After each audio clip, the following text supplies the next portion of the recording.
శ్రీ మహాగణాధిపతే నమ. శ్రీ గురుభ్యో నమ. శ్రీమాత్రే నమ. గూఢగుల్ఫా అనగా అర్థం ఏమిటి? ఐశ్వర్యయోగం శ్రీ లలితా మాతృనామాలకు గురువుల వ్యాఖ్యానం.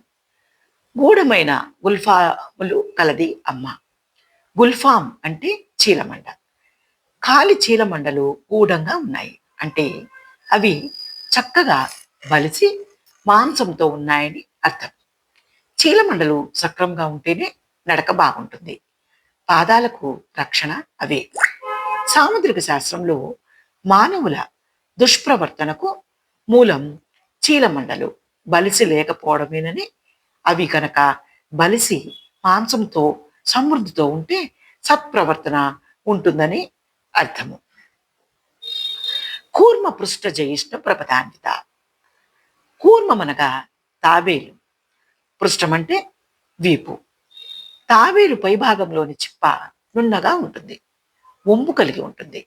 దానిని జయించేవిగా అమ్మవారి మీగాళ్ళు అనగా కాలి పైభాగాలు ఉన్నాయి. కొద్దిగా బలంగా మాంస సమృద్ధితో నరాలు పైకి కనిపించకుండా మీగాలు ఉండటం శ్రేష్ఠ స్త్రీ లక్షణం అని సాముద్రిక శాస్త్రం చెబుతుంది.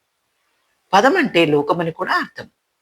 ఇంద్రపదం అనగా ఇంద్రలోకం లేక ఇంద్ర పదవి అని అర్థం. అంటే ప్రకృష్టం, గొప్ప అని అర్థం. గొప్ప పదాన్ని అందించే అమ్మవారు. పూర్వం శ్రీ మహావిష్ణువు కూర్మావతారంలో మందర పర్వతాన్ని ఉద్ధరించాడు, భూమిని మోస్తున్నాడు. ఇప్పటికీ అమ్మ సమస్త లోకాలను రక్షించే శక్తి కలదని అర్థం. నమ శివాయ చ నమ శివాయ. బలం గురోర్ ప్రవర్ధతాం.